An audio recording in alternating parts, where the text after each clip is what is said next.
The Longboard sawmill is a portable DIY system which allows you to mill flat boards from a fallen tree using a chainsaw and guiding track. Slabs are milled in the woods where the tree fell, leaving the offcuts and debris in the forest where they degrade by natural means. The Longboard sawmill consists of three basic components. A sliding saw carriage is retrofit with 20-inch aluminum angle bars and a dual pulley tilt mechanism with a pull cord and retention cleats.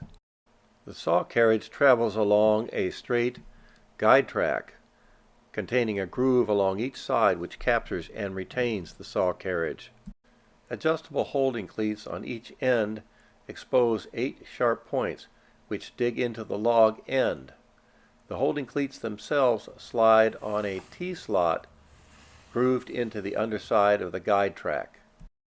In this demonstration, I will mill a 2-inch live edge slab from an 8-foot long, 17-inch diameter spruce log where it fell on my back property. The log is retrieved using a come-along and a DIY skid made from a child's plastic snow sled. A stepladder and come-along creates a hoist used to lift the heavy log and place supports underneath so the saw chain does not engage the ground. An initial reference cut establishes a flat surface on which all future cuts are based.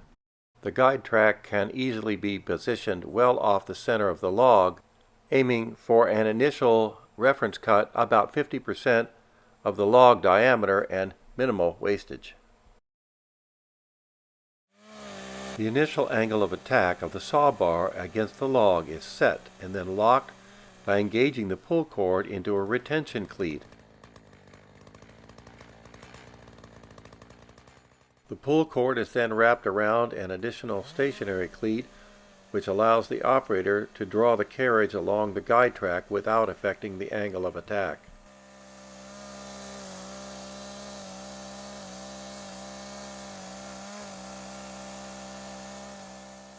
Operator safety is enhanced by the fact that the operator can stand several feet away from the moving chain while still drawing the saw through the cut.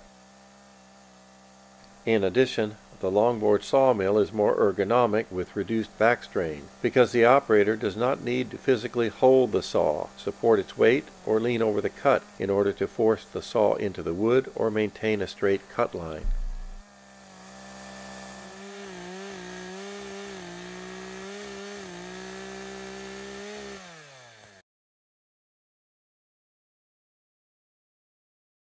After the initial reference surface is created, the log is rotated 90 degrees so that all future cuts are at right angles to the reference surface.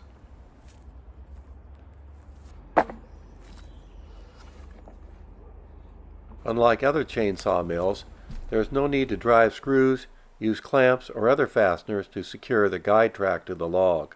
Instead, the 8 sharp points on each adjustable holding cleat are simply driven into the end of the log by a few blows from a blunt tool, such as a hatchet or mallet.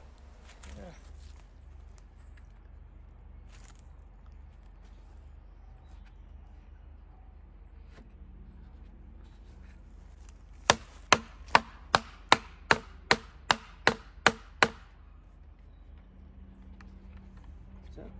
And then, okay. That's good. With the guide track resting on the reference surface, a cut is made down one side to square it off at 90 degrees to the reference surface.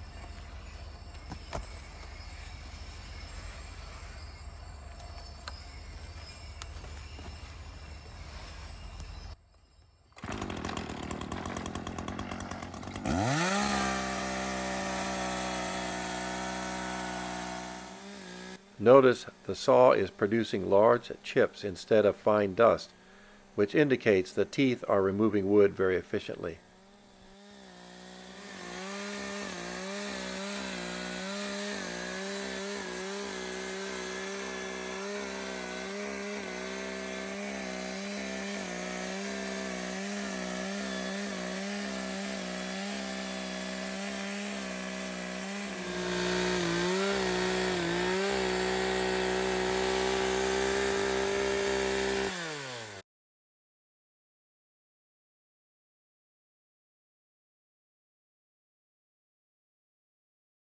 Next, a 2-inch thick slab is milled from the log by sliding the guide track over a measured distance.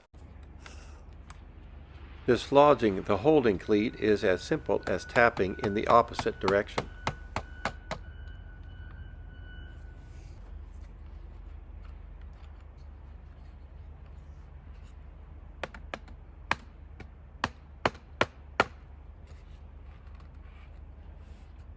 The thickness of the resulting slab is determined by the distance from the saw chain to the existing cut surface.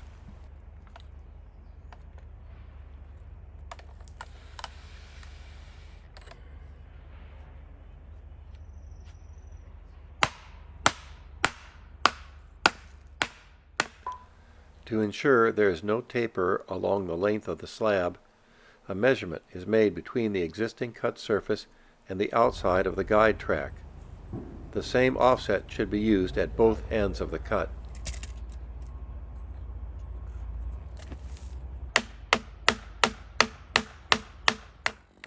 Unlike Alaskan sawmills, there is no need to pause and insert wedges because the cut is vertical, so the weight of the offcut does not bind the saw kerf.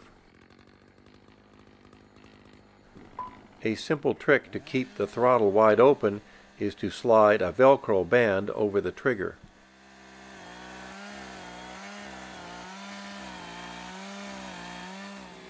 The secret to creating straight linear cuts is the dual aluminum angle bars attached to the saw carriage, which reduce wandering, twisting, turning, or angulation that would otherwise spoil the cut.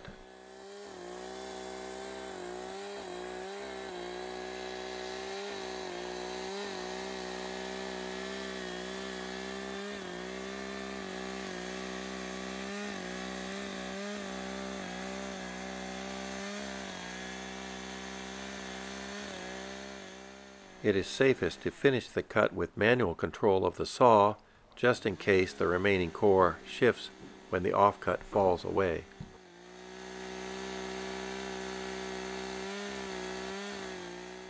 Unlike many online examples of freehand chainsaw milling or other guide track systems, the operator's feet remain at a safe distance from the tip of the saw bar.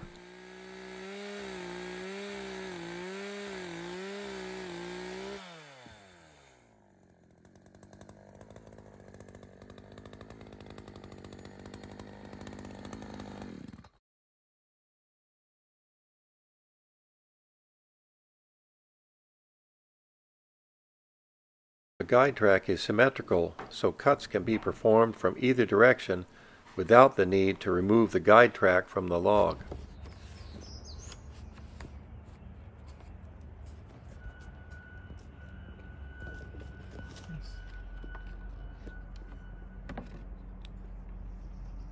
When squaring off the opposite face, it is best to take a measurement from the existing cut surface to the outside edge of the guide track, and use this same offset at both ends of the cut.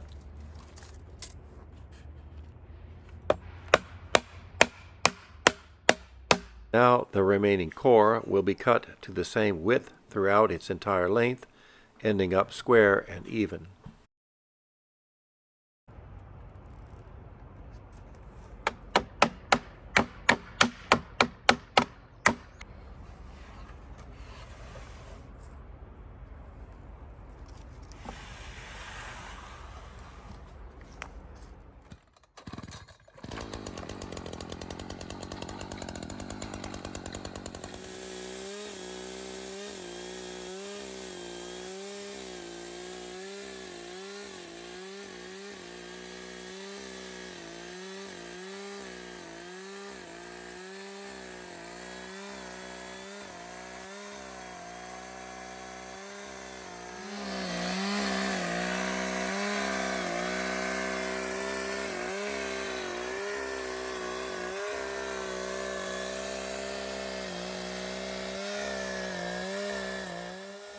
Now additional slabs can be milled from the remaining core by sliding the guide track over and repeating the same steps.